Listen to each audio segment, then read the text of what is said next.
Hello everyone, welcome to Ka Homeopathy Study Group Pro Bono webinar.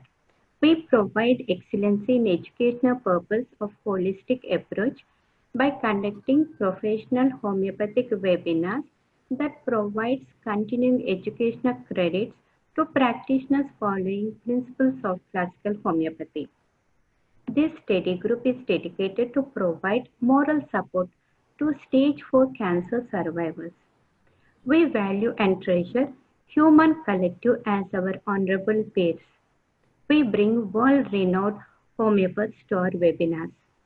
This is Kavita Kokunur from Michigan, USA, President and CEO of Kavita Holistic Approach.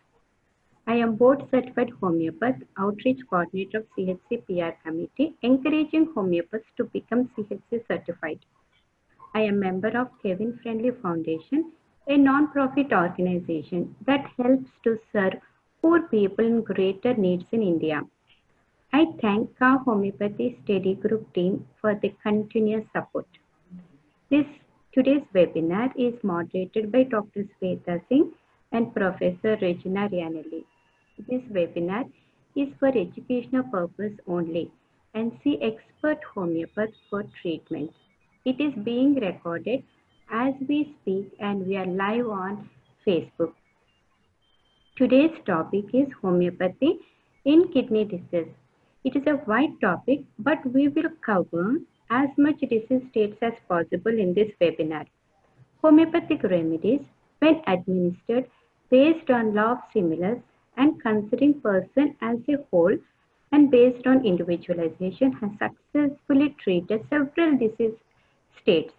To name few, renal calculus, cystitis, urethritis, etc. By commonly used remedies like Cantharis, Lycopodium, Berberis vulgaris, Sarsaparilla, which are all known to many homeopaths. 3 weeks back, I saw a child with burning urination, blood in urine, scanty urine, constant painful dysuria. He was given terbinthina, and he has made marked improvement within 2 to 3 days. And it is one of the good remedies for nephritis, urethritis, irritable bladder. That clearly shows that homeopathy is very effective and fast. Today, we will learn more from our honorable guest speaker, who is an eminent homeopath, Dr. Hiralal Agarwal. He is a homeopath working as a consultant for the last 40 years. He has handled different acute and chronic cases like nephrotic syndrome, psoriasis, retinitis, pigmentosa, allergic diseases, and many more. Dr. Hira also has around 200 video recordings of both acute and chronic diseases along with their follow-ups.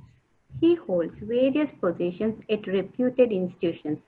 The most notable are visiting faculty to the Hahnemann College of Homeopathy, Slough, England, Secretary of WFAM since 2002, and regional representative of India West for World Health Awareness Organization since 2016. Recipient of Rotary Foundation scholarship, under which he was the youngest GSC team member and has visited England in 1986. He also has teaching experience in Medicare, first working as professor and later HOD at GNR Homeopathic Medical College, Solapur from 1990 to 2010. The most recent and significant include 4th International Conference on Integrative Oncology, Cochin, India 2020. There is a lot more to tell about Dr. Hira, and he sees several hundreds of patients every day. Thank you so much for your precious time, and especially in this auspicious days, the Lord Ganesha's festival. We hope God will bless each and everyone and all the homeopaths around the globe. Let us welcome Dr. Hira to our webinar.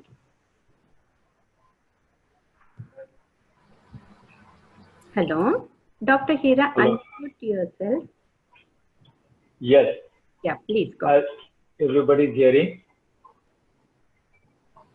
Voice is clear? Yes. Okay. So, good evening, one and all participants that have entered or joined this webinar. At the onset, I would like to say Michhami Dudakkam, a day where everybody asks for forgiveness for whatever we have done in the past years, knowingly or unknowingly. If we have hurted anybody or we have said anything. So we start with this day of forgiveness, a day where New Year starts with love, integrity, and understanding. Corona in itself has given a lot of learning and lessons to all over the world for the human being. It has made to understand that we are humans first and then whatever profession we belong to. So the track that most of us were losing in this running world of this 20th century has come to a standstill, and they are helpless, understanding themselves, the environment and the nature. Finally, nature has shown its supremacy, and we have to go with nature and understand it more better. Homeopathy also is a natural medicine. Homeopathy believes in nature and also treats the person more in a natural format.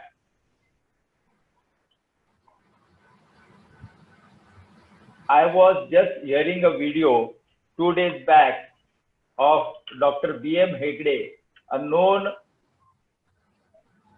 hardcore allopath, but who is also a recipient of Padma Vibhushan of India, and he has narrated very well in his video, which he was giving a webinar in Hyderabad, that as in USA, they do audits of how many people are dying, which we unfortunately don't do in India. And it has come to the understanding that maximum deaths are due to the adverse drug reaction. So he says in his lecture that the future medicine is not of chemical medicine. Whatever we are working with as linear laws of physics as a conventional science will be drifting towards science of energy, and the treatment will be based on energy and not chemicals. This he very vividly says in his lecture about homeopathy also. He says homeopathy is a diluted medicine. It is diluted in water. Water has its structure and it has loose bonds in it. When a medicine is added to it, the loose bonds get fixed up and then it does not change its structure. And if it is diluted to any amount further, it does not change its energy nor its symptomatology or what it has been proving symptomatology. So this he has proved in his many cases, and he has brought out a World Organization for Authentic Healing Sciences, and he is very open for all these types of Reiki healing, energy healings, also homeopathy. So we should all get in touch, especially the homeopath, to such a pioneer, a scientist who has given a different direction of research for this energy medicine. Today, homeopathy is not recognized because they say that it is a placebo effect or does not fit into their double blind or single blind trials, whatever they say. He vividly says that this energy medicine of any pathy, maybe homeopathy or Reiki or anything, cannot be fitted in their format. It has to have its own format, and he is doing that. So we homeopaths should take this opportunity and meet such new people or scientists who are developing a new way of proving that energy medicine works and homeopathy works beautifully. So with this start, I would thank Kavita, who is my friend, and this platform of Kavita Holistic Approach, wherein she is doing a lot of work, bringing out many pioneers in homeopathy all over the globe and trying to give the best information, because finally in this informative world, exchange of expertise, exchange of knowledge, and exchange of experience will be most beneficial. We have to work together if we want to stand very strongly in homeopathy. If I do my cases and if I don't express what we have done, or if we don't share how we can go into different kinds of diseases or problems, then it remains with you only. So time has come where we should share our experiences, share our knowledge, and as we are students till the end of our life, we should have this openness to accept if somebody has some knowledge or experience in hand. So I am very much grateful to Kavita and especially Regina Rainelli, who has been a very good expert, who has a lot of experience regarding research, though her health does not permit her to work so strongly, yet she has been a very strong force of this platform. So I am really very thankful to Regina, and keep us working also, because this engine of Kavita Holistic Approach or this KHA family is, engine is the Regina, and then the end of the phase, what we said, the guard is the Kavita. So the whole train is running very smoothly, and I hope that it will go on very fast and in a more energetic way. So now coming to my topic of today, homeopathy in kidney diseases. As we all know, and many of us are homeopaths, homeopathy cannot divide the systems. Homeopathy cannot divide the individual. As we want to treat the individual and not the organ, the system, or the disease part. Thus, but for our understanding, to make things more better, we are taking understanding or learning of systems. So today we are here to discuss about kidney diseases. In fact, you have to take into account the whole urinary system, starting from simple, as Kavita narrated, a very small short case of this acute urinary tract infection. So acute urinary tract infection, chronic urinary tract infection, all types of urinary complaints, enlarged prostate, stricture of urethra, all this should be taken under this urinary system. But today I am restricting myself to some cases and in general trying to give my experiences in these kidney diseases. So first of all, we start with the introduction.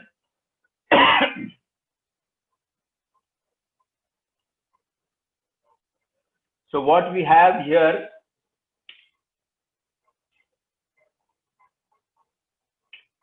next, you have the introduction about the kidneys. They are the two bean-shaped organs, each size about of a fist, located just below the rib cage on each side of the spine. You can see it's behind in the dorsal region. That is why patient comes with pain in the loin, in the lumbar region. In the circle, you will see the two bean-shaped shapes, and one is a little bit higher, the other is a little bit lower. That also has to be kept into understanding. Next, now functions of the kidneys. What are the functions? What are the kidneys basically? They are the filtering machine of the body. They are known as the good filtering machine of the body. They are the funnels it filtrates all our blood and tries to regularize various functions of the body. And the primary function it sees is regulation of the extracellular fluids, the acid-base balance, water and salt balance, electrolytes, and blood pressure. So if there is no regulation, there you will see edema, you will see hyponatremia, you will see high potassium, all these will come up. While in the secondary functions is clearing of the toxins, the urea, uric acid, all are cleared from the kidney itself. And other functions are production of the hormones like erythropoietin, renin, and also activation of the vitamin B12, vitamin D. Now, all these functions are achieved through hemodialysis that filters waste, removes extra fluid, and balances and regulates the above functions. And this filtration of the whole system, the smallest filtrate known are the nephrons. They are the fine structures of the kidneys who are doing this filtration. So the other excretory organs apart from kidneys in the body are lungs, skin, salivary glands, and the gastrointestinal tract. So when all these are conjointly working together, you will see that the body functions very smoothly, runs very smoothly, excreting the waste and keeping all this regulation and functions of the body. Now, what are the types of kidney diseases and its causes? So common causes of common diseases are acute kidney injury, acute kidney disease, urinary tract infection, may be recurrent or acute or chronic kidney diseases like CKD, nephrotic syndrome, kidney stones, and there are inherited and congenital diseases of the kidney like the cystic kidneys, polycystic kidneys or cystic kidneys. Now, what are the causes of acute renal failures? Mostly the acute renal failures are seen in the ICUs or hospitals because of the overdose of drugs. How do we see that? Patient when gets admitted in the hospital has admitted for a respiratory problem or a circulatory problem or some other disease. But finally, after a month or 15 days when he is admitted and finally dies, what they write is renal failure, died of renal failure. Now, why a person who was admitted initially had no renal involvement, finally during the stay in the hospital and expired has a kidney situation? This is something which has to be analyzed, and the analysis which goes is the overdose of the drugs that are pumped in the hospital with different painkillers or maybe high doses of antibiotics. Now, we don't blame that because that is a need, but the body has to manage the kidneys and the liver has to do the metabolism and throw the waste back, which they are unable to do, and they finally fail down. Now, causes and what are the risks of kidney renal failures? There are risk factors like high blood pressure, what we even saw in COVID situation, comorbidity. It is also called as comorbidity. High blood pressure, diabetes, infection, inflammation, hereditary or congenital situations, long-standing blockages like prostate stones, and even drugs. Many people who are taking medications or painkillers for rheumatoid arthritis specifically, they take a lot of steroids and painkillers without knowingly or unknowingly, knowingly that they are better by taking painkillers, finally land up in chronic renal failures. So drugs are also very important. One of the risk factors or causes of CRK or chronic renal failures. Now, you also have a small role or a good role of alcoholism, heart disease, hepatitis C virus, and HIV infections. Now, nephrotic syndrome is a little bit different from other diseases that has been taken because it is a syndrome. It is not a disease. It is called as a syndrome. And it's mostly seen in children as it damages the blood vessels in the kidneys, which causes this syndrome. It is characterized by excessive loss of protein in the urine. 3+, 4+ is the loss of protein, leading to a rise in the blood pressure, as well as you see a lot of swelling over the face, legs, and the whole body because of the less albumin or hypoalbuminuria, resulting swelling in legs and face. So this is something which is not treatable. Rather, I say not treatable because steroid is the only answer in modern medicine. But what we have seen in our medication or homeopathy, that nephrotic syndrome has a very, very good answer in homeopathy for all these children.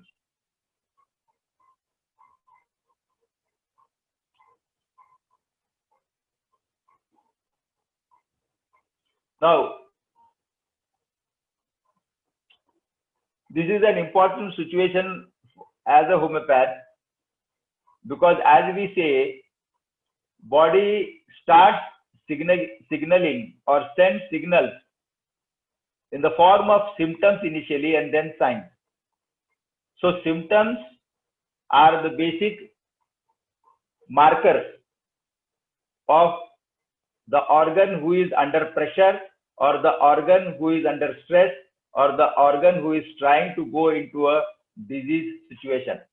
So whenever we have some symptoms of the urinary system, I would say, rather than kidney disease, you have first the changes in urine and urination, like there will be turbidity of urine, low output or no output, burning, the color changes, foamy urine, like you will get yellow color in hepatitis, then you get the sign of yellow conjunctiva. So symptoms are very important for homeopath, because allopath will put a stamp that you are, like for example, pre-diabetic phase or pre-thyroid phase. The patient has a symptom of thyroid, like swelling of the face, low energy, low stamina, hair loss, changes in the menses, but their report says that the TSH is normal. So it's more a pre-thyroid stage. So similarly, though the symptoms show the difficulty of a particular organ, one has to understand that the particular organ, maybe liver, maybe kidney, are under stress, and we should manage that situation. So here in kidney, we have urgency, frequency, pain, unsatisfactory staining. This is mostly seen in enlarged prostate situation. Then swelling in the parts like legs is mostly seen in nephrotic syndromes. Other symptoms may be fatigue, loss of appetite, breathlessness, can be seen early cases of CKD or AKD. So these are there which we must take into account and go into understanding of that particular situation and try to find out what are the underlying cause. Now, what tests can detect kidney disease? There are simple tests which comes from plain simple routine urine test and serum creatinine. Also, you can do serum electrolytes, where you can see many a times changes in the electrolytes, but these are two basic markers which will immediately give an understanding of what is happening to the kidneys. Maybe the urea is rising, or even when you have pain and difficulty, uric acid may be on a different part. So you need simple tests initially to be done to find out what the difficulty is. Now, once it is diagnosed that a person is having a kidney disease, now we have to see its progress over the years that has to go, and depending on the progress of the disease, chronic kidney disease are divided into 5 stages depending on the degree of residual renal function. The outcomes and complications worsen as one progresses from stage 1 to stage 5, and stage 3 is considered to be a medium stage, where after that the person goes into more of a chronicity and may lead to dialysis or even kidney transplants. So here you can see how the stages of kidney diseases are given from 1 to 9. Normal is 90, mildly decreased is 60 to 90. This is urea creatinine clearance. Once you see this albumin creatinine ratio and glomerular GFR, once you see this GFR, then you can understand the GFR 90 plus 68 to 89, mild to moderate, and moderate to severe decrease, severely decreased, and kidney failure is less than 15. So once this albumin creatinine ratio and GFR are changing, you can see the stages, and accordingly you can plan out the treatment or the severity or the complications that the patient can go in. Now, there are various measurements of the renal function. This I got from the Wikipedia, though it is not practically followed, but yet for people who are more interested with research, when we go into a real research attitude of putting our cases into research, we need all these measurements of the renal function, because these are minor changes. If we can record those changes after the remedy towards the positive side, this can give us a more better understanding that our remedies are working and the medicine is clearing very well. Now, aims of treatment. Once we fix up that a person is suffering from kidney disease, what are the aims of treatment? In homeopathy, we are talking now of homeopathy. Now, it is a multifaceted approach tailored to the specific individual and underlying disease, disorder, or condition. As we are all aware that homeopathy deals with the individual and it has an individualized, tailor-made medication for a particular individual. So we have to find the cause or the underlying disease. Suppose they are having uncontrolled diabetes or uncontrolled blood pressure. So these are definitely going to give rise to a kidney situation after some time. So you have to see the underlying cause. Now, what are the aims? Once you are aware, then your aims become that you have to prevent the further damage and you have to slow down the progression. Like, for example, a vehicle is on the downhill. If it is going very fast downhill, you have to first stop that going downhill. So you have to put a brake there. You have to put some stone behind the vehicle so that the downtrend stops. So here we have to stop the progression. If you stop the progression, it means you have done 50% of work. Now the 50% remaining is you have to pull back from whatever we are having the residual situation. So whenever you see a case and it's a fast growing case or a slow progression, many diseases are progressively going ahead, like any other disease, maybe leukoderma, maybe psoriasis. In all those cases, first you have to see whether you are stopping the disease. If you are stopping the disease, you have done 50% of job. The next 50% remains, you have to bring back to the normal. So you can prevent further complications from developing, cure the underlying conditions also. You have to take care of your blood pressure, take care of the diabetes also. Prevent excessive fluid and waste from accumulating in the body, and that is why a lot of diet and regime is being told to the patient. Therefore, the treatment done the earlier the better. Now, what are the key preventive or successful key measures in CKD? So, reduction of the blood pressure, reduction of the glucose, that's diabetes, reduction salt intake, specific medication to reduce protein in the urine as well as low blood pressure, and stop smoking, control body weight, and increase physical activity. So these are a must. Along with whatever medications you are taking, you need to be into touch with the controlling of the body weight, increasing physical activity, stop smoking, alcohol, whatever it is that you are into. And in advanced stages, though, with all this, if the stages are advancing, the patient may need dialysis or even a transplant. So this we cannot help, but depends on the individual susceptibility and sensitivity. Once we see his family history, the family history becomes very, very important.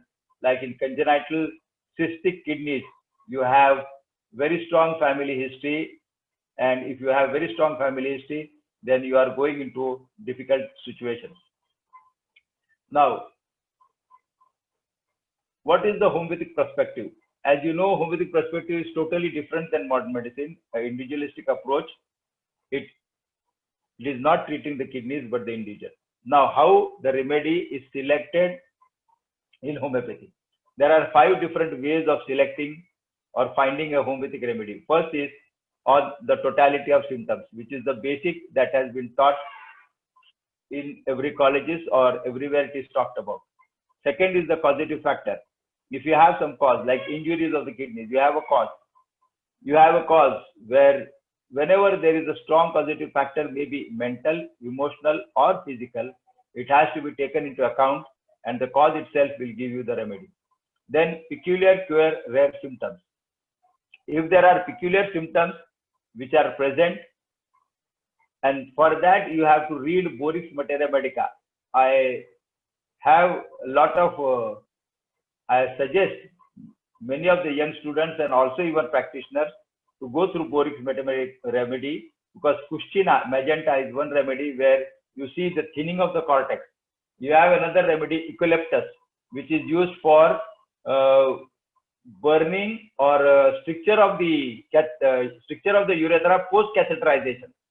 Eucalyptus is one of the best remedy for such cases that I have also experiencing. So you need this to be learned from Borike. Then you have drug picture. A typical phosphorus person, a typical pulsatilla person, a typical lycopodium person, you have that drug picture speaking in front of you. So you don't have to do any other analysis or evaluation. The moment you see that it's a drug picture very clearly, you can give drug picture accordingly. And essentials of the prevailing pathology. What does this mean? Essentials of the prevailing pathology means here these are terminal cases where we don't have any individual symptoms, no aversion, no desire, everything is gone. They are doing multiple times dialysis every 3 times or 4 times in a week. No aversion, no desires, no taste, hemoglobin has gone down. So here Borike or pathological prescription can be given, and pathological prescription helps in many times to just pull on, or we can see the life, the agony of life, or the life becomes more better with such type of prescription. We cannot term them or make them more better, but we can make their life better. Now, diet has a very important role in prevention, treatment, and complications of chronic kidney disease. It's very, very important, because what you eat, what not you eat, will increase the burden of the kidneys, Thus, you have to be very, very cautious in all types of kidney disease, maybe acute, maybe chronic, maybe nephrotic syndrome. Here, it should be a low sodium diet, low potassium diet, and low phosphorus diet, because high phosphorus also gives a lot of complications. You can go on the website and see Kidney Foundation, Diet on Kidney Foundation by Kidney Foundation. They have given excellent charts of various diets for kidney people. Now, these are the cases that I, in my clinic, Sri Ram Homeopathic Clinic, Sholapur, during the year 2019 have treated. There are totally 77 cases. Out of that, we have 27 cases of kidney stone, 10 cases of CKD, 8 cases of uric acid, 7 cases of UTI, 7 cases of urethral stricture. Somehow, I don't know, but we are getting young people with urethral stricture who have come with post-operative urethral stricture again. This somehow has been rising very strongly in this, which was very uncommon before, but urethral stricture has been rising very strongly, and we are unable to locate the cause of this urethral stricture in young people. We have to find out that, which is again a part of study all over the globe. Why it is happening, we must know that. Next is neurogenic bladder. 3 cases of neurogenic bladder, 3 cases of nephrotic syndrome. Before that, I had 5 cases: atonia of bladder, nocturnal enuresis, cystitis, bilateral grade 2 and 3, vesico-urethral reflex 1 case, bladder neck obstruction 1 case, polycystic kidneys 1 case plus now 2 cases, bladder splinter weakness 1 case, kidney injury 1 case, and bladder stone 1 case. Now, kidney stone and bladder stone are totally different. Though kidney stones are much easier to treat, bladder stones are very difficult because they become more big and they cause a lot of obstruction in the bladder, giving rise to chronic cystitis and bladder weaknesses. So bladder stone becomes more difficult to treat rather than renal stones or kidney stones or ureteric stones. So now we'll see some cases.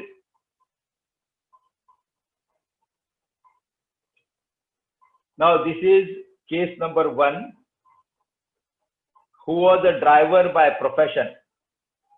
I will narrate this case because this was a very old case, but I am narrating this case with a specific intention.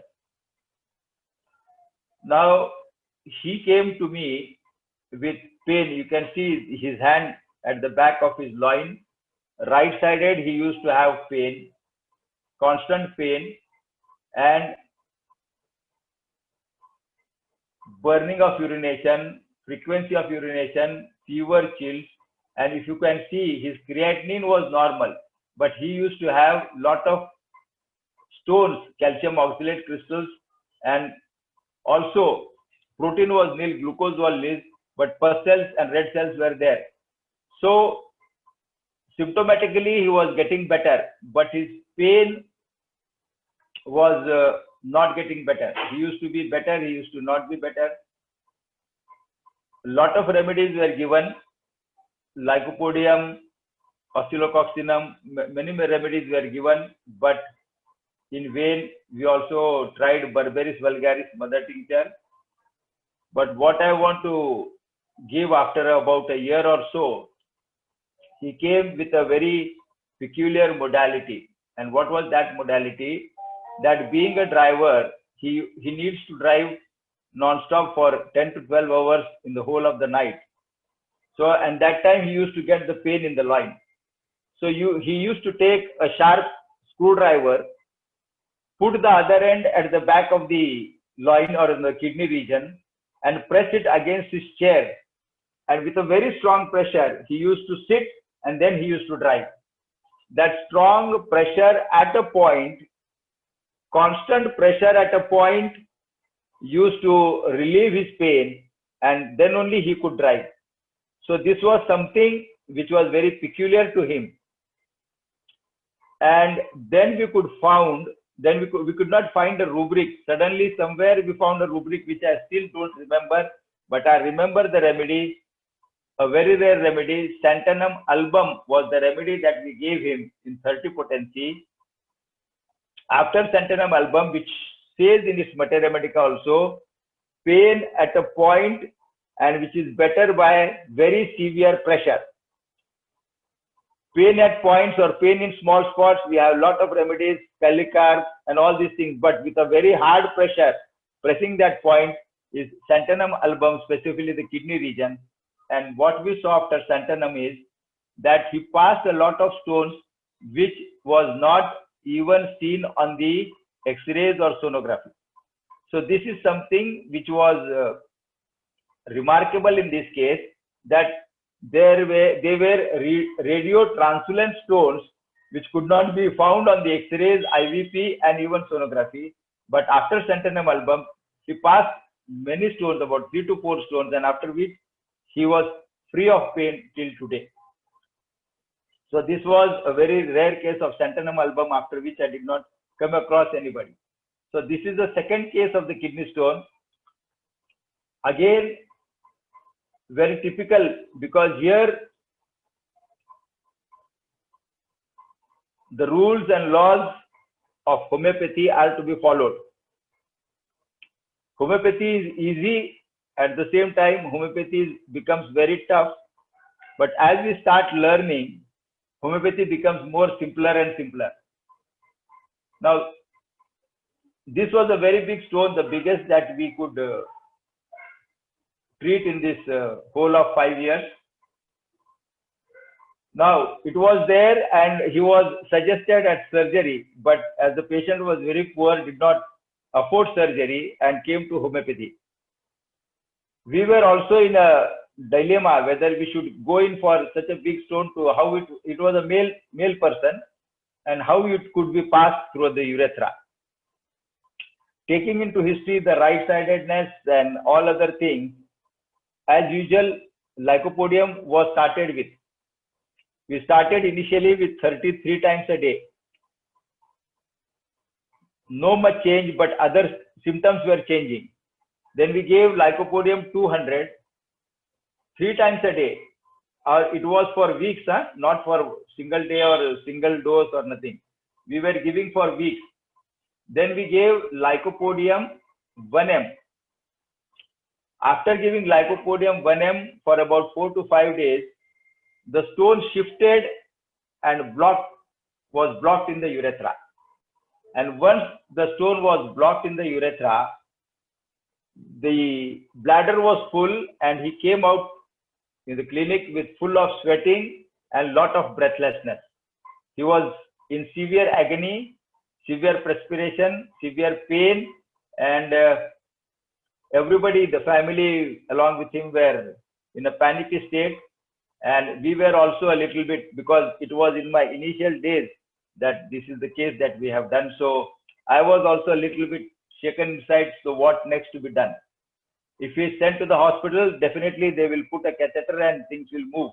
But now they will yell at him, why did you take homeopathy and do all these things? Because they had already advised him a surgery. We had a discussion with our colleagues.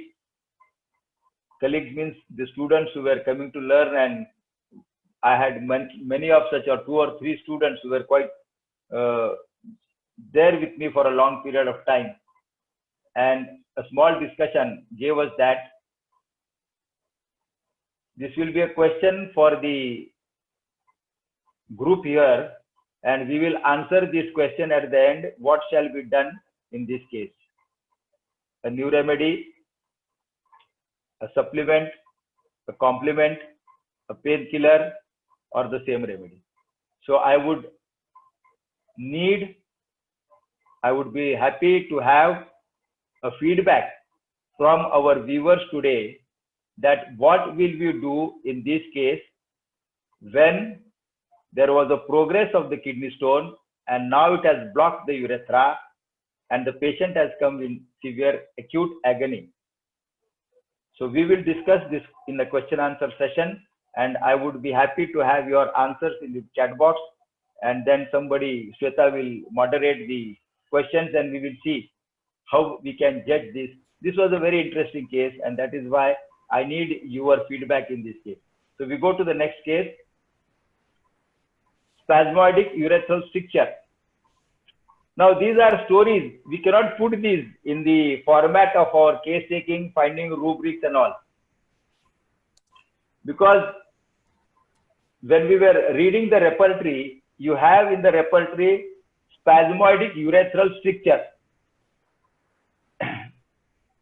Initial phases of practice also, we were not understanding what is spasmodic urethral stricture. Urethral stricture is okay, but how can it be a spasmodic urethral stricture? So it was something which was lingering in the mind, how it could be a spasmodic urethral stricture.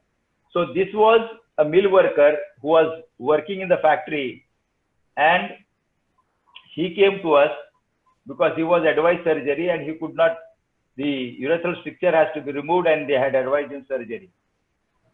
Now here the case taking is important. You see, these are important steps, and that is why a good case taking clarifies many of the things.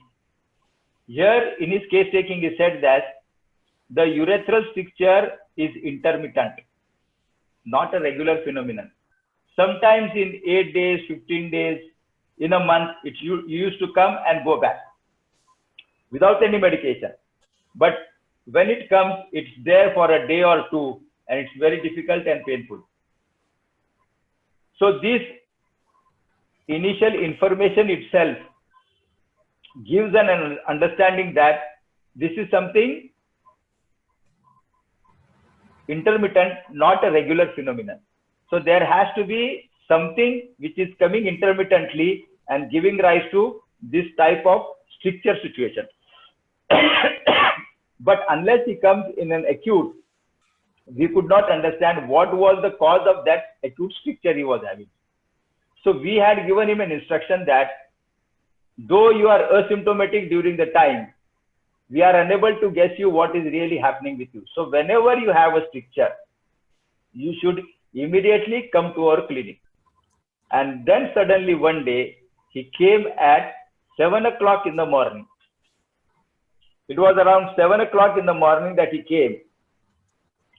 And he said that I am in bad phase and no urine at all. Hardly 1 or 2 drops after a lot of staining is coming out. Then I said, what happened? Did you pass urine at last night when you slept? He said, okay, yes, I passed well urine. In the morning also when he got up, he had his bath, he passed his urine, he passed his stool. That was also normal. He was getting ready to go for his mill working job, which starts at 9. So he was getting ready. Then I said, what happened? He said, nothing happened. My neighbor came and told me that there has been a big snake in his house. And he was terrified, telling him. So he said, come, I will go and see what is happening. So he went to his house and he saw the big snake. He said, a big snake just jumped to him. And he was so much terrified that he pushed himself back.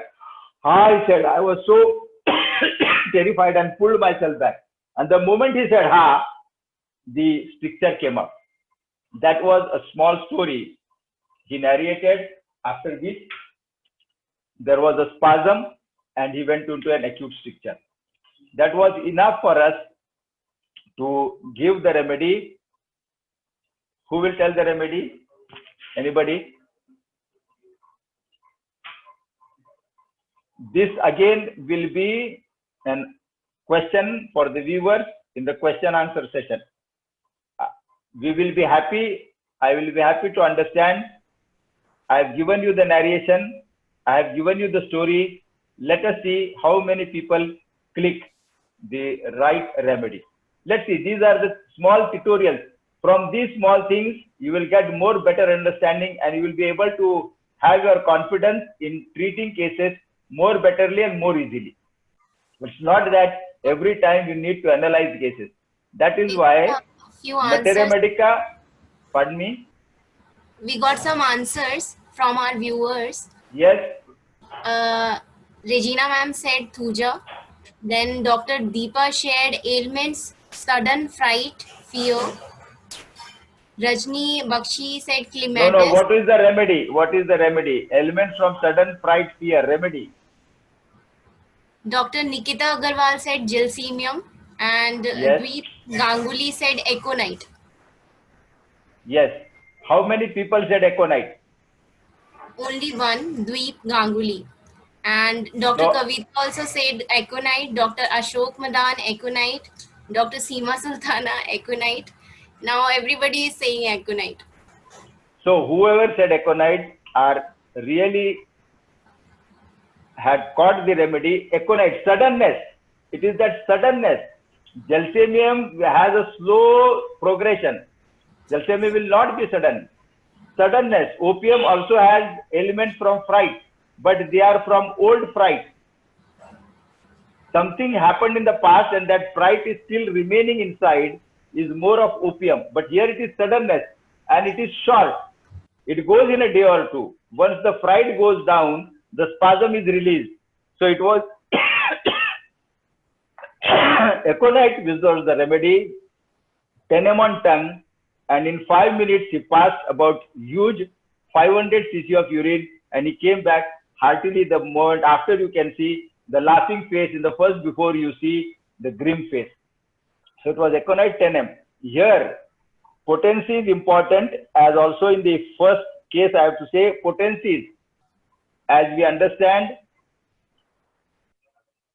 theoretically and clinically, you have to, this is the role of potencies and this is where experience will give you. You can also learn. Theoretically, whatever has been said is a guideline, but experience will tell you how to increase the potency, where to increase the potency, and why to increase the potency, and what has happened after increasing the potency. This is what, if you understand each time what your remedy did in the case taking, in the follow-ups. Once you give a remedy, you should analyze your case taking in the follow-up. It is said that first remedy given after the first case taking is easy. By hook or by crook, you may get totality, you may get everything, you may give the remedy. But what is most important is the follow-up remedies.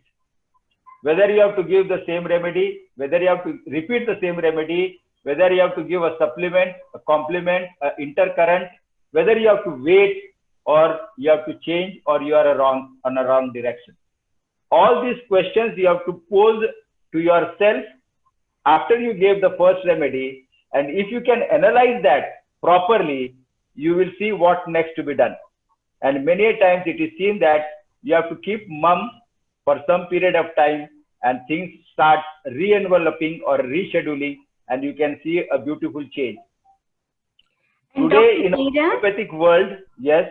yes, sorry to interrupt you, and this is very nice case, nice and wonderful case, and we are learning. So I just wanted to tell everyone, whatever we are sharing is for educational purpose, and the images and everything we already got permission from the client. So just wanted to make this Yes, yes. noted. Yes, that is important. This is a study group discussions. Yes. So Study group discussion, yes, yes. Thank you. That is very, very true. Thank you, Kavita, for that, because this is only where we show is conferences or study circles where, because these are very rare cases, it comes once in our lifetime, and once we clinch that, it gives a real study of our group or homeopath rather. We are more importantly learning from such cases which keeps in our mind, and then we cannot forget these cases, nor we can forget the materia medica, nor we can forget the rubric. Like Santam album, I cannot forget that. Even today, Eucalyptus, I cannot forget. So even Eucalyptus treated a case of right cheek cancer. If you can see in generalities, cancer, cheek, there is only one remedy, Eucalyptus. And even Eucalyptus in this cancer seminar in 2020 in February, we had presented that case so beautifully. So small remedies are very important. You have to understand that, and it is very well said by all our senior homeopaths that repertorization is a must. Repertorization will give you an understanding of a group of remedies, but the differential diagnosis of the remedies, is done only by the materia medica. So the final authority is the materia medica. You have to choose the remedy from the materia medica and not from the rubrics.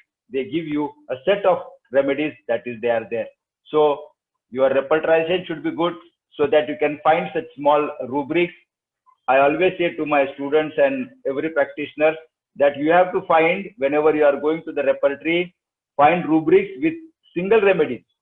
They are single remedies, maybe in 1 mark, 2 marks, or 3 marks. Those are very important remedies for that particular situation. Those become even a hallmark for that. You don't have to see anything else. You have to see that rubric, that remedy, and you have to give with blindly, and you can see the changes beautifully that are there. So whenever you go through the repertory, try to inculcate a habit that wherever you come across rubrics with single remedies, you have to keep that into mind or mark those and see that things will move beautifully. So this, I congratulate everybody who could get Aconite as the first remedy, and this was Aconite 10M. Now here is a case of nephrotic syndrome of the 4-year-old child who came in December 2016 with swelling of the face, body and legs, and was admitted in a hospital and diagnosed as nephrotic syndrome. He was treated with steroids because steroids are the only medicine that the modern medicine gives, and was better for many months. Now he came back after in 2016, he came on 8/12/17 with swelling of the face, limbs. The moment the parents are now so trained, once their child is affected with one disease, the moment he comes with swelling of the face and limbs, they did the blood report, urine report, and came to us. Now they drifted to homeopathy rather than going to allopathy because they had already understood that steroids is not the drug of choice. So here you had recurrent upper respiratory infection each time and used to give antibiotics. Coryza was dry with obstruction of nose. He was aggravated by ice creams, cold air, playing in water, and dry cold weather. Mentally, emotionally, he was very restless, obstinate, sharp memory, fearless, sympathetic, and he has a strong hobbies of cars. Any car that used to pass, he used to tell the name of the car, the model of the car, the everything. He can say everything about the car, the whole details of the car. He was an encyclopedia of the cars. Past history, he is a vegetarian by diet. He could not tolerate hunger. He has desire for sweets, chocolates, fat, fruits, and aversion to spicy. Thirst is 2 liters per day for normal cold water. More active at night, and teeth grinding during sleep. The sweat is profuse and wets the pillow. Thermally is a hot child, and the remedy already I have written here. I should not have written, but I have written Tarantula H, because of the mind that we gave him, the hyperactivity, the hyperenergeticness, the restlessness, the obstinacy, the night energy. The night energy is also there in Medorinum.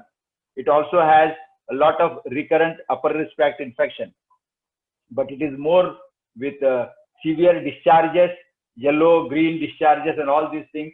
And it also has urinary tract infection, but rather than Medo, we thought to give him Tarantula hispanica H30, and we could see his follow-ups every week. And as time passed, things were much better. Albumin was absent. Then 12-1 cold coughs, vomiting last 2 nights. We just gave Ferrumphos 6x in water, biochemic.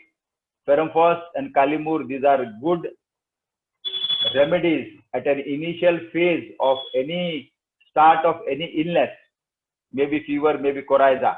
Calimur is very good for running of nose and any sort of sneezes. Ferrumphos, a little bit of temperature, feverish feeling. Even in COVID today,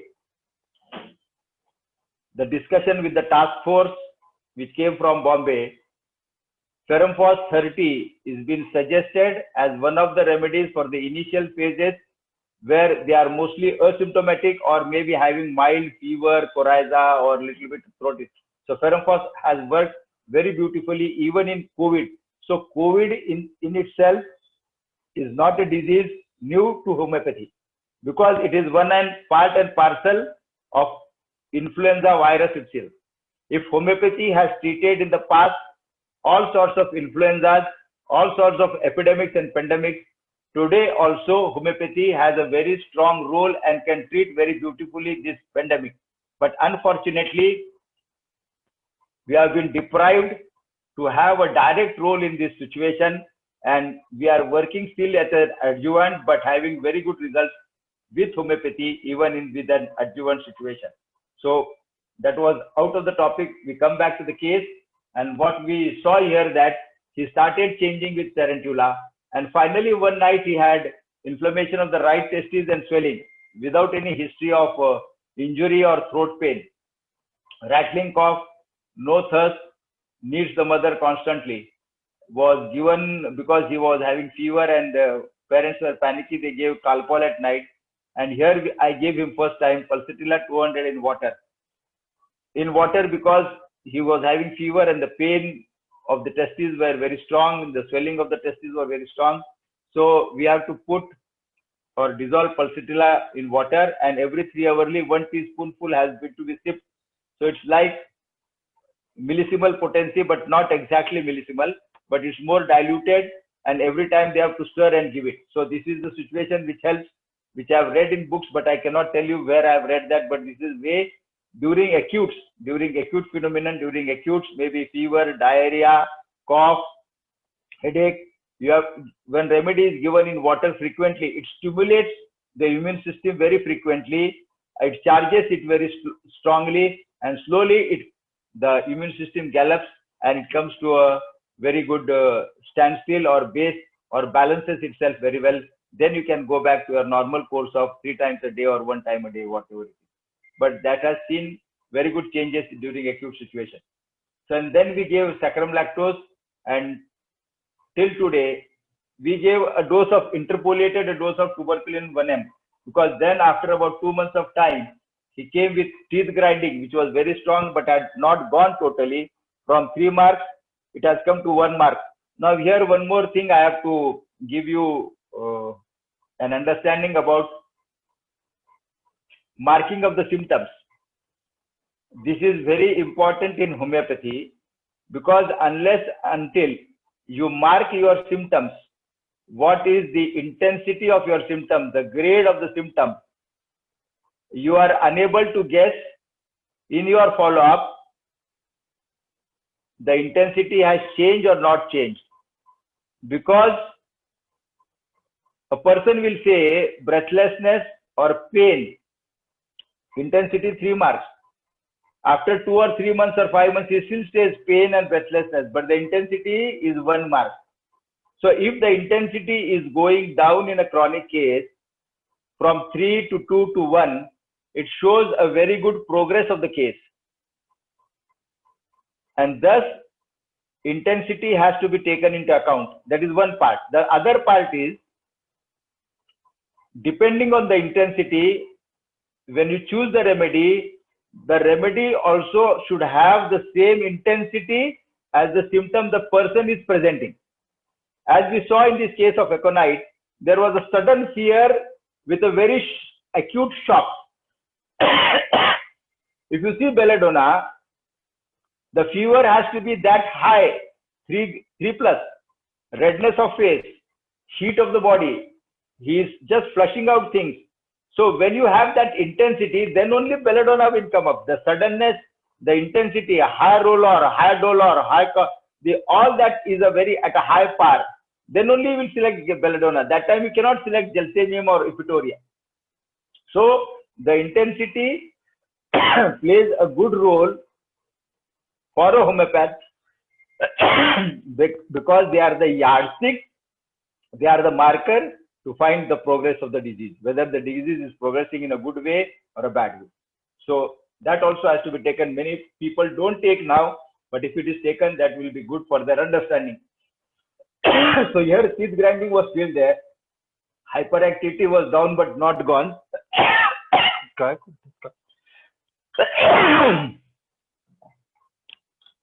Sorry, just excuse me.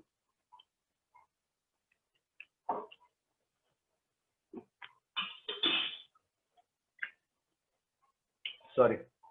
And he had this frequent cold, so here we gave a dose of tuberculum 1M and saccharum lactose for a month, and after which till today the child is doing well. No relapses in nephrotic syndrome, no relapses in the recurrent upper respiratory infection, is quite hale and healthy, but the hyperactivity is still there. Now you see, from hyperactivity the child has to come to activity. From hypersensitivity the person should come to sensitivity. It is not that after giving a remedy the person becomes totally unable to understand things. What we say today as allergy, I will give you a simple example. Allergy, today they say that people are coming with dust allergy. Now we are born in this dust, we have been grown in this mud, we have played in this mud, we were in this mud all the year round, and today that mud or that dust is creating a sensitivity and creating a problem like allergic rhinitis.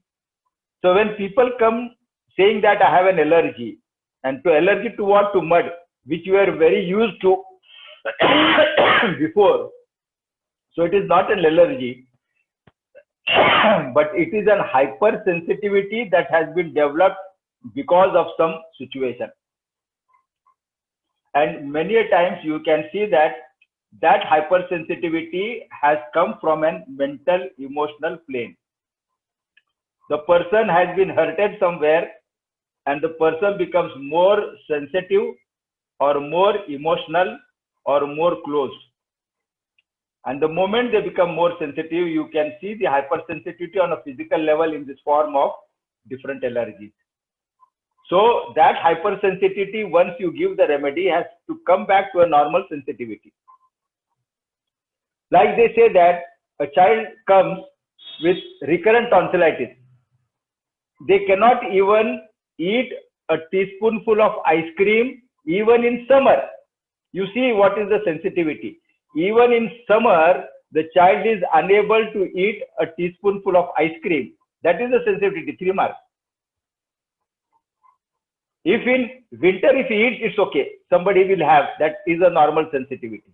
Now, once you treat that child, and now he says that in winter, if I eat a full glass of ice cream or full cup of ice cream, then I'm having a pain. So you have treated that hypersensitivity to sensitivity. So you have to understand this hypersensitiveness in many of the cases. And here we saw that though the child was hyperactive, now he was active, but not that hyperactive as before. And that is why we gave him a dose of tuberculinum, after which all things was okay and the child is hale and hearty today. So this was nephrotic syndrome. These are his reports. You can see his reports. Even in the X-ray chest, he had mild pleural effusion, both kidneys with marginal raised cortical echogenicity, mild free fluid in pelvis, marginal hepatomegaly, multiple mesenteric lymph nodes in the central of abdomen. So this again confirms or helps the justification of tuberculinum, because multiple lymph nodes again in the abdomen or mesenteric glands is one of the marks for tuberculinum also. So you can see the urine creatinine ratio, it was less than 2.1, it was 15 here, and here you can see albumin 4 plus, pus cells 4 to 6, epithelial cells and all these things. So you can see by and large we did the reports, and finally these are follow-up reports here where you see that the albumin becomes nil, albumin is absent. These are done after about February 2018. So about these are 17. So in 1 month of time, everything changed to a normalcy, and today the child is well. Now here is a case of CKD, chronic kidney disease. I have not put the case because it was a long case. I have just put I will read the case from my paper because it is about 5 pages. It was a person 60 years of age, a known case of diabetes and hypertension. He was a retired teacher, a painter, painting teacher, drawing teacher. And he came to us on 33/19 last year, February. So it's more than 1.5 years that he is with us. And there was no family history of diabetes, but the father had hypertension, but he had both hypertension as well as diabetes. So he's having this last 10 years, both hypertension and diabetes. Detected hypertension and diabetes when checked with loss of weight. Now, one more thing I would like to point out here, that presentation of a disease, that is also very important. Like you take this diabetes itself. Now, labeling diabetes is different, but the presentation is an individual character. Some person will present diabetes from non-healing or recurrent boils. Some person will present diabetes with balanitis or urinary tract infection or itching of the urethra or complaints of the urinary system, frequency of urine, urgency of urine. Some will present with loss of weight. Some will present with lot of thirst, polyphagia and polydipsia, that you say that was the ideal thing. Some will come with breathlessness. Some will come with some other symptom. So what you need, or they are asymptomatic. They were just going for their routine checkup and they found that their blood sugar is 450, but they are totally asymptomatic. Then what does it mean? That the individual is able to manage that high sugar also without any symptoms. But the presentation of the organ will give you the understanding which organ is weak. It is whether it is skin, whether it's a genitourinary system, whether it is heart. They suddenly go into a heart attack, and when they see that the patient is having a uncontrolled diabetes, or they go into a kidney phase also, and then they find out that he was having diabetes since long and he came into a kidney situation. So the presentation of the individual is the characteristic of the individual, which is important in homeopathy, not in modern medicine. They will label you it's a kidney disease or a diabetes or a hypertension, and they will, like even in hypertension, some will have vertigo as presentation, some will have headache as presentation, some will have irritability as a presentation, some will have just normal without any asymptomatic. They went and checked it and it was on a higher side. So this is again an important feature for the homeopaths to find out the presentation symptoms of a particular disease. So here he said that he had weakness, loss of weight and all these things, and then when they checked it, it was sugar. In 2015, angioplasty was done. One stent was put in. 2016 started with swelling of pudendal edema. Urine output was low. Serum creatinine was 1.4, then 2.1, then 2.8. Then he also got pulmonary edema, was admitted, but it went on increasing to 5. Now, when he came to me, it was the creatinine was 5.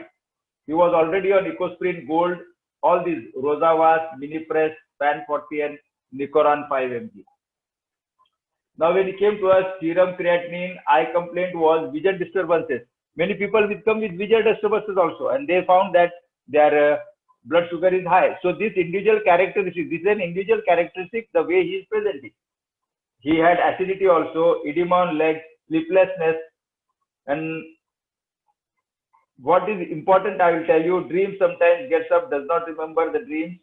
Past history, diet is mixed, can tolerate easy, aversion to fried things, desire milk, desires meat. He is a non-vegetarian, so desires meat, chicken, fish and fruits. Urine frequently, 2 hourly, urgency is there, but satisfactory. Constipation because of allopathic medication, needs laxatives, takes Ayurvedic Churan. Then thermally nowadays can't tolerate cold air. Before I had hobby of exercise regularly, that time was not tolerating heat, but now he cannot tolerate the cold. Mind, before I was angry, now less than before, can't tolerate injustice since beginning. Teacher by profession of arts. He has 6 children, all married. All is okay at home. No stress, no tension. Religious. Likes to be in company. Fear of alone now. Only have anxiety about health. So, and the suffering after death. Suffering after death. Now here we took the whole scenario and the rubrics. Long-standing diabetes, long-standing hypertension gives rise to problem in the circulation, and that is the cause of his kidney disease, and thus we prescribed him Plumbum Metallicum 6C. Plumbum Metallicum was the remedy which he gave him 6C on the lower side because of the high pathology, and thrice a day for about a week and Tectum for a week and report after 2 weeks. Now, after that, his creatinine was 4.3, acidity was less, frequency of urination was less, edema was also better, general weakness 10-20% less, appetite easy satiety, but appetite has increased, sleep has improved. So we continued Plumbum Met 6C 3 times a day for a week and SL for a week. Now, why we give this? 1 week remedy and 1 week SL. So when the person in the follow-up says that I was better with the first week medicine and not better with the second week medicine, it means that my first week medicine Plumbum Met was working, but is not better in the second week. It means that we need more stimulation of the first remedy that we had given. It gives an understanding. If he says that the first week medicine was not good, but rather the second week medicine was good, it means if the SL or saccharum lactose medicine is good, we stop the remedy and we give continuously saccharum lactose till he really says that I am not good now. So this is how we get an understanding in the follow-up of whether the remedy is working or not working.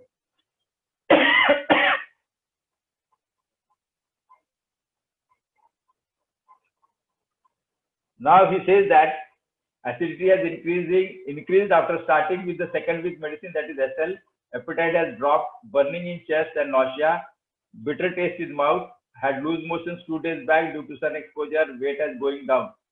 Creatinine has increased to 5.5 from 4.6 has jumped to 5.5. General weakness, anxiety about health, fear of kidney disease, urine satisfactory, urgency. Now here we change the remedy to from Plumbum we gave him to FOS 60. Why we change the remedy is rubrics taken where mind, fear, disease of impending, anxiety about poor health, fear, disease of impending, incurable of being, and after effects of anxiety. And here in the habits, he was a tobacco chewer, bad tobacco chewer since long time, and serum creatinine was raised, and his hemoglobin was 10.6. And then after starting phosphorus, he was changing a little bit. Urine albumin was 4+, blood was trace per cell, weakness, but he was not better. He was admitted to the hospital because of low hemoglobin, and he was given blood. He was so bad. Then he came back again after discharge, and we again went back to Plumbum, as it was helping quite well. So we kept him in Plumbum, and we interpolated a dose of Tabacum 30 because of his tobacco.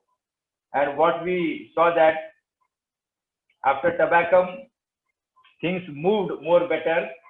And now finally, what we have done or seen is his creatinine has dropped to 4.6, which is very correct. And then we gave for his, after Plumbum med given, and is much better for the anemic part, we gave him Ferrum med 60. And in many such chronic cases with low hemoglobin, Ferrum med 60 gives a good boost to the hemoglobin part. And after Ferrum med 60, he was quite better.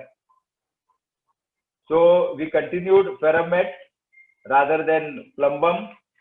And finally, till today, he is much better, though he was admitted twice or thrice for acute breathlessness, low hemoglobin. And he also had a cataract of the right eye, which was operated. And today, you can see in the reports that it has come to 3.5. Creatinine has come down to 3.5. His serum electrolytes also are balanced, but he has still weakness. He is anemic, but what we are happy is he is mobile, moving about in the house, doing his day-to-day activities, and he can do well. So we have still a long way to go. In chronic kidney diseases, we cannot say that we are curing a case, but we are trying to maintain him without any further dialysis or do a kidney transplant. The aim in such cases is not to make the patient cured or that he is off medication, but we see that he does not go into complications, finally landing up into dialysis regularly or a transplant. If we are managing that part, which is good life, we have done our job very well. So this is what our aim in such cases is, my aim at least is, and I am partially at least successful till today. 2019, he came to us on 2019, and this is more about a 1.5 year that he's still maintaining himself quite well. So that is our happiness that we are maintaining him. So now here, it's an acute kidney disease here, AKD, acute kidney disease.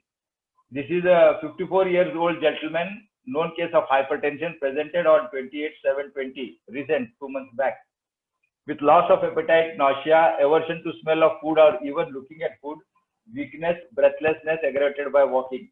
Consulted his regular physician who was giving him medicine for his hypertension, and he did the reports where serum creatinine was 6.6, was given antihypertensive medicine, tabclini 10 mg, tabtide, which is a diuretic, and advised dialysis. Now his generalities: appetite mixed diet person, desires meat, desires sweets, aversion to sour, all seasonal fruits. Even the desire and aversion has to be taken into the intensity. The intensity will mark you or make you understand. Salt desire 4+. You have to think of remedies that has desire salt 4+, like phosphorus, natrum more. You cannot take sulfur, which is 1. So those intensities of craving, aversion, desire are very important. And one more thing that is very important is, once the pathology has started, what are the changes in the desires and aversions? Like even in COVID, we see in the acute disease now, the loss of taste, the loss of smell, the thirst. So the changes post-pathology in your aversion desires are more hallmark than the basic desires and aversion. Try to understand the physiology and the pathology. You have to always have a clear understanding between the constitution and the pathological constitution, the changes after the pathology. the changes of the pathology in the mental, emotional, and physical level are to be given more importance and are to be taken for analysis and evaluation. You cannot change a constitution. If somebody is having desire for sweets since childhood till today, you cannot change that. But after the pathology, as you see in Ignatia, the desire for fruit which was there before, the desire for milk which was there before, after the grief, they have gone to aversion to fruit, aversion to milk. If after a grief you see these changes on a physical level also, apart from sighing that has started, a sighing respiration, you are having a case not other than Ignatia, only and only Ignatia. A three-legged stool Kent says, if you are getting all these 4 clear symptoms, you are very much justified in giving Ignatia. But this should be very clear to you, what is the basic constitutional desire aversion and what are the changes of the pathology. This, like in this case, there was an nausea, even looking at food, he will say there was an aversion. So thirst is 1 to 2 liters, urine bowels, nothing particular, and all this is chilly. He is a person calm and quiet, desiring company, mixes easily with new people, fastidious, sympathetic also, even for others, helping nature and no fears. So phosphorus was given to him depending on the rubrics. I have taken rubrics: appetite wanting, 3 marks, smell of food, respiration difficult, aggravated by walking, desire for sweets, 1 mark. Though you have aversion in phosphorus for sweets, it's 3 marks or 2 marks, but desire sweet, phosphorus is 1 mark. So all this marking system you have to take into consideration, and the research that is to be done, as my sir Dr. K.S. Srinivasan from Chennai says, you should do research in homeopathy. How you should do research in homeopathy? He says that you have to find even George Vitulkas, with whom I studied for 4 years from 1996 to 2001. He used to give us a homework. And what was that homework? Suppose you gave a remedy sepia 10 to the patient, and the patient is cleared and much better. From the case history, you should find what has changed in the desires and aversion after giving sepia. So even you can increase the intensity of the symptoms. Like phosphorus, if you say desiring phosphorus is 1 mark or aversion 2 marks, if after the remedy in 10 or 20 cases you are seeing clinically, that then you can increase the intensity of the symptom, intensity of the drug, or you can put new drugs that are coming up into it. Whatever the additions that are coming in the repertories are coming from the clinical understanding. So you can do your clinical understanding, and that is the real research our people should do. This double-blind trial, single-blind trial is not our cup of tea. We should rather do something else than what we are interested in doing. So rubrics, these are the rubrics, and you can see the follow-up. This was a very good case. In about 3 days, you can see the breathlessness was less, appetite improved, creatinine dropped from 6.6 to 6. We continued fast, because now you need the continuity, you need the stimulation of the remedy. You cannot stop the remedy. Giving a remedy and stopping, I have not seen such cases, though some homeopaths say that you should give a dose and stop. But in these cases, which are progressive, we need to give the remedy frequently, so that till we see that the progression is stopping and the changes are going on. So here we continued phosphorus 6C. I forgot to write 6C. Then on 11/8, about 7 days after, feeling fresh and improving all complaints, serum creatinine dropped to 4.20. On 18/8, much better, and now his serum creatinine from 6.6 has dropped to 4.20. We are still continuing phosphorus. Still, he comes to a normal level, and then we will see and think whether we should continue or not to continue. So this was an acute case of phosphorus of acute. So these are the reports that you can see here.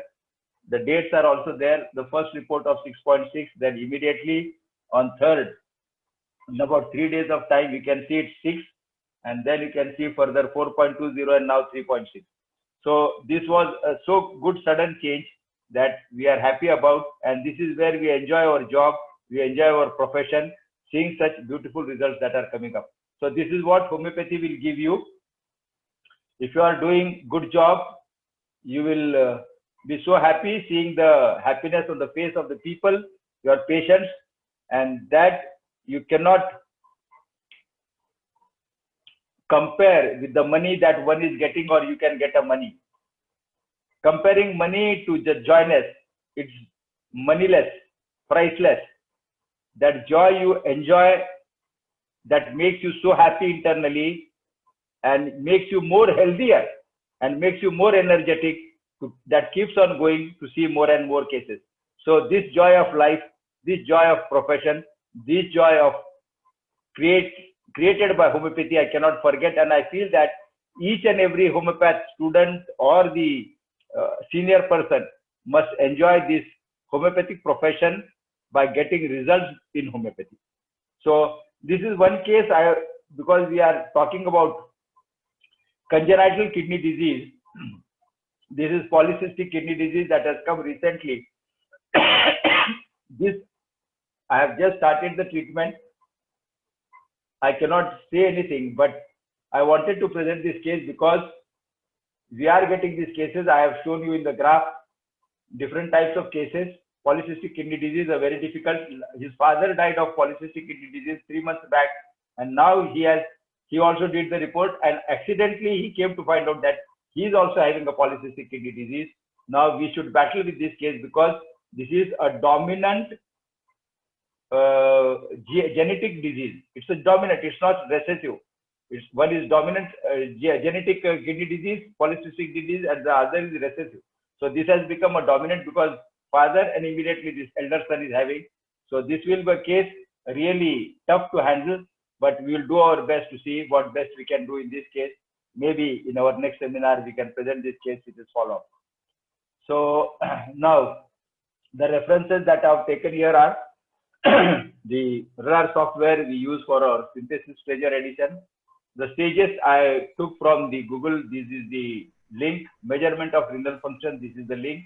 And the other part that we have to take was the link from Google that I have done. So these are my references for this particular seminar. In conclusion, I would like to say, an increase in the rate, especially of CKD, poses a great concern nowadays. And modern medicine has very little to give except transplants and dialysis, which are not an easy affair. Homeopathy has a significant role in all types of kidney disease. Need more study, sharing and exchange of the data all over the globe. Like in this CKD, polycystic kidney disease, I would like to share this also. When I was searching the Google, how many people have treated polycystic kidney disease, I saw a person from France, Ediger, Dr. Ediger, who has treated 2 polycystic kidney disease with LOs. One was an elderly man and one was a child. But in these 2 polycystic kidney disease, the remedy was LOs crotona. And what was the concomitant symptom? The fluttering diarrhea. Because of these 2 symptoms in all these 2 cases, LOs had done a beautiful effect. I have also shared my case with him, and I'm waiting for his answer to understand what we can do in this dominant kidney disease or polycystic disease. So this is how we have to exchange our ideas and find out. So these are only 2 cases I can find on Google, but we have to put such more cases. So inquiry into the underlying cause is also very important and critical. Small remedies I talked about, like Fuchsina, Epileptus, etc. William Boriken needs to be studied for terminal cases or particular CQRS symptoms. And diet also has a very vital role in kidney disease. It's very, very, very important because here you are trying to balance with medicine, and a little bit change in the diet creates a whole ripple in the system, and you fall back badly into a difficulty. So diet has to be taken into account very beautifully. So now coming to the question answer session, I would like Kavita and Shweta, if you can somebody feed me, what is the First thing, follow-up of the first case that we discussed, the renal stone. yeah. So, Dr. Hira, first I would say thank you so much for sharing your knowledge and wisdom, and it is really a brainstorming session for everyone to learn. And I would say, like, in order to receive the continuing education certificate for this webinar, please fill the jot form which is provided in the chat. And we need this one to be submitted within 1 week so that we can generate the certificate, and after 1 week we may not be able to provide. And thank you once again, Dr. Hira, and yes, Dr. Sweta and Professor Rachna will get the questions, please. First of all, I would congratulate Dr. Hira for such a wonderful webinar, and I learned a lot. And I think our viewers agrees with me. They also learned a lot from you, Dr. Hira. And there is one question from Dr. Ashok Madan. For that patient with stone, if he could be advised to do laser to reduce the danger for the size. The size, you mean you wanted the size to know the size? No, that's I did not the get size your question. the size was larger in that case. So Yes, he was saying if it is advisable for to that patient to go for laser to reduce the danger of this for the size as it is obstructed the bladder. Now we are in a fix. The stone has already traveled from the ureter to the urethra, and now it is blocked. What we shall do? Yes.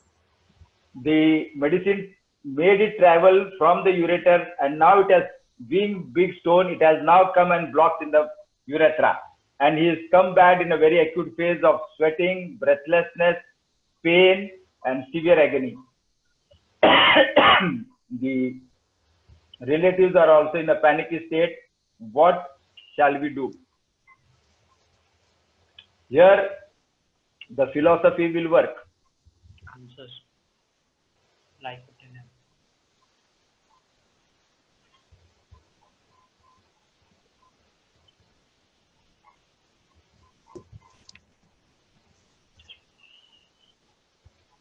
Yes, Nikita Agarwal, 10M, Colostin, Belladonna. Only 3 answers I have got here. Prescription based on acute totality. Nakswamika, Sudhir, Belladonna, Colostin.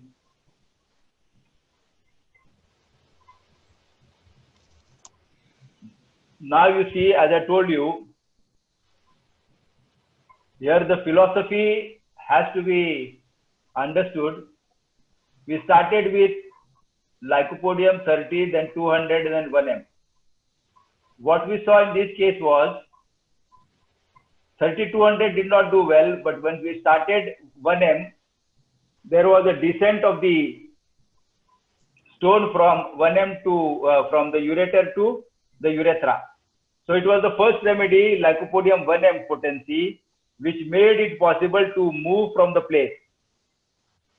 Now, because the size being big, it needs again a little bit strong force to come out. Something a little bit stronger and should come out. And it will be Lycopodium 10M. Nikita, hearty congratulations. I feel Nikita is my student who was with me in Solapur. Is the same Nikita, if I remember, or there can be other Nikitas also. But if it is that Nikita, we have discussed this case. So here, Lycopodium 10M was the remedy, because we needed the same remedy in a higher force. We needed a more strong force, and it was 10M on tongue. And immediately in our clinic itself, the patient passed the stone, and I still have the stone with me in my clinic. We have saved all the stones. So these are all the stones, the patients of the stones that we are having.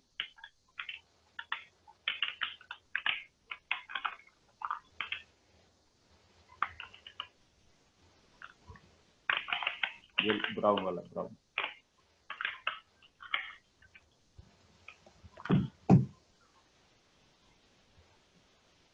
So we still have the stone here. You can see even in the X-ray the same size, the same figure with multiple dots over it. We have saved this stone still, the same size that has come out immediately after 10 m in 2 minutes time. The patient passed in my clinic urinal and came immediately with the stone in hand.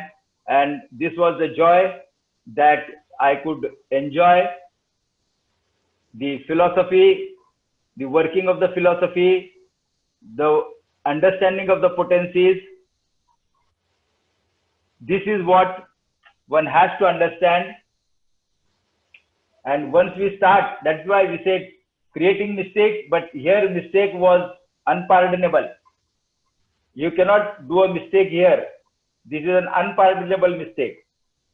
But in initial phases with simple diseases or simple illnesses, it's pardonable. But here it was unpardonable.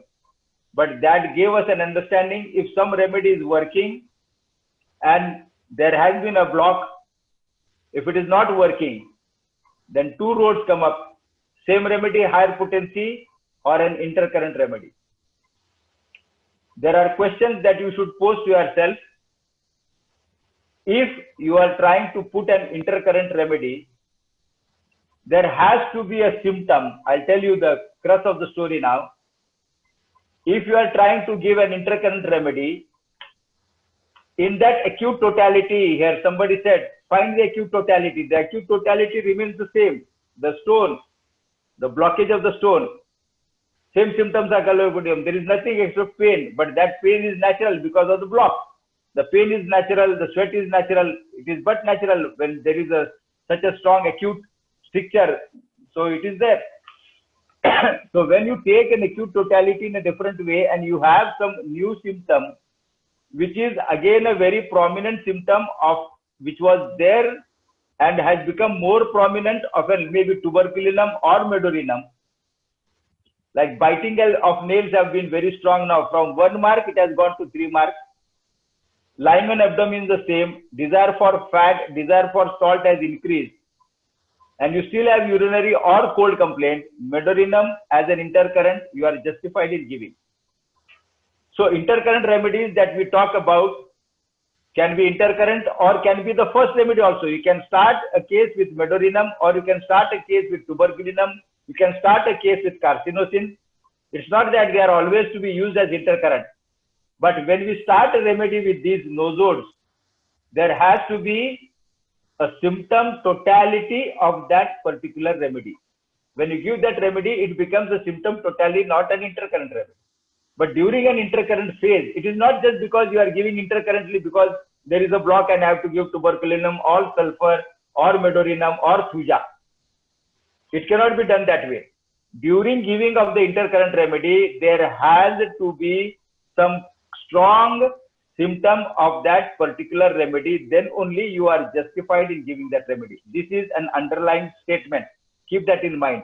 Just don't give intercurrent remedies because you find a block and you are giving it. You are giving sulfur, you are giving thuja, you are giving medorinum, you are giving tuberculum, bacillinum, nothing like that. You have to have some strong symptom of that particular remedy which is not being treated by the earlier remedy and it has become more prominent, and thus you are justified in giving that. So this is the whole story about it. So hearty congratulations Nikita for giving the right remedy. So that was Lycopodium tenuum which pushed the stone out and the patient has not returned back. So yes, Nikita is the same who was with me. I am missing my hands. These were all my good right and left hands, which I am missing very badly. They were very sharp, very strong. They were working more than me.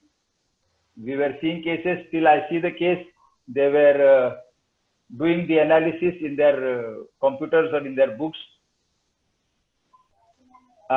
She's asking case, you started with tarantula and finished with tuberculum. While on seeing the symptoms, I saw tuberculum first.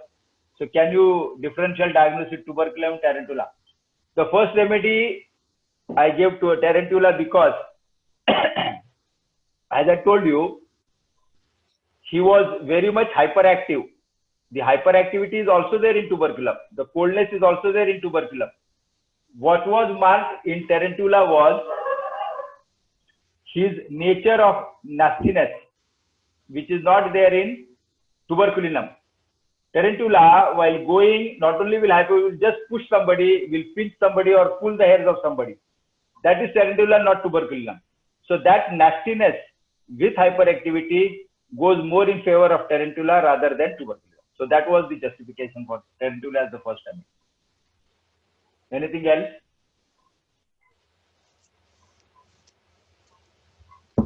Sir, as we are live on Facebook, so we got a few questions for you from our Facebook viewers. And Yes. one question is from Dr. Mukta. Which repertory has CA cheek with eucalyptus as a single remedy? It's the radar itself. I'll give you radar. You have to go in radar generalities. I'll tell you the exact rubric. Cancer mucous membrane.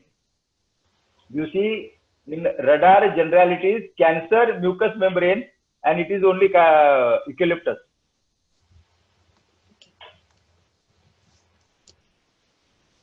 Did you find? Yes, sir.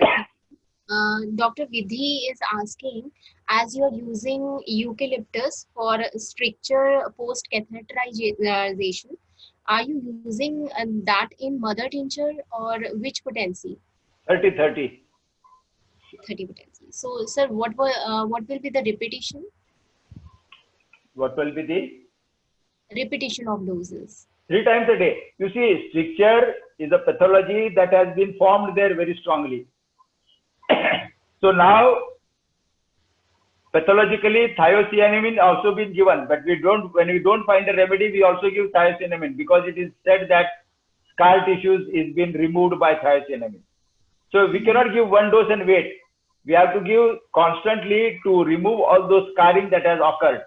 Now the cause of scarring has to be said. That is why I'm saying, I don't know why, but we have to find out why young people are coming with urethral strictures. I am having 8 cases in this 5 to 6 months, all with urethral strictures. Young children with urethral strictures, maybe 30, 40. So all these things we have to find out. One has changed with Magnesia Moore. Urethral stricture with Magnesia Moore is still under treatment.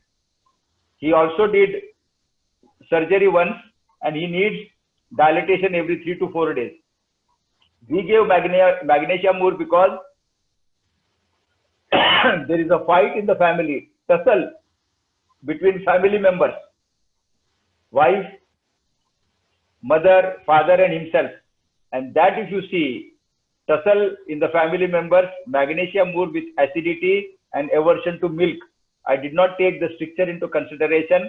When he went in an acute situation, we gave Magmoor in water every 2 hourly, and he said by evening was better. Then I said that yes, Magmoor is correct. And we have still kept in Magmoor. We will see. This is about 2 or 3 months case that I am battling with Magmoor, but that was the reason I gave Magmoor. So cause of stricture has to be seen, and we have to see in various these cases of stricture, what are these causes. We are unable to locate why suddenly these stricture cases are increasing, but there has to be some reason behind it.